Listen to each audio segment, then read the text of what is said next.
ছাড়ো না, আজ দেরি হয়ে গেছে। না, আজ তোমাকে ছাড়ছি না। আজ অনেক আদর করব। ইস, আমার শরম করে না বুঝি? ওরে আমার লজ্জাবতী। ইস জান, তোমাকে লজ্জা পেলে না অনেক কিউট লাগে। যা দুষ্টু, এভাবে বললে আমার অনেক লজ্জা করে। এসো জান, তোমাকে একটা কিস করি। তোমারই তো সব, যা ইচ্ছা করো। পারমিশন পেয়ে গেছি। এই কেড়ে, তার মানে আমি এতক্ষণ ঘুমিয়েছিলাম। ওই ছাড়া কান্না করছিস কেন? তাকিয়ে দেখি এক ডাইনি থুক্কো, মানে আমার ক্রাশ জান্নাত আপু। তুমি আমার এত স্বাদের স্বপ্নে পানি ঢেলে দিলে। তুই স্বপ্ন মনে করে কাকে চুমু দিতে গেছিস আজ? আমার বউরে। সে তো আমি, বিড়বিড় করে বললাম। এই তুমি কি বললে?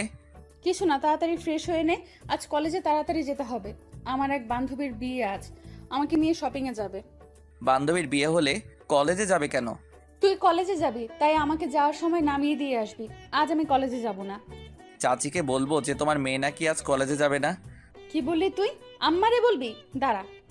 বলেই আমার বুকের উপর উঠে বসলো। আমারে মাফ করে দাও, আমি আর কোনোদিন চাচিরে কিছু কমু না। চেঁচিয়ে চেঁচিয়ে বললাম। ওই ছ্যামরা, এত জোরে চিল্লাচ্ছিস কেন? আমি কি কানে কম শুনি? আমি ভাবছি আজকেও এলো না কেন আমাকে এই ডাইনির হাত থেকে বাঁচাতে। আপু আজকেও বাসায় নেই নাকি? এই জন্যই তো তোকে আজ এইভাবে ধরছি। আমাকে ভয় দেখাস? এই জান্নাতকে ভয় দেখাস?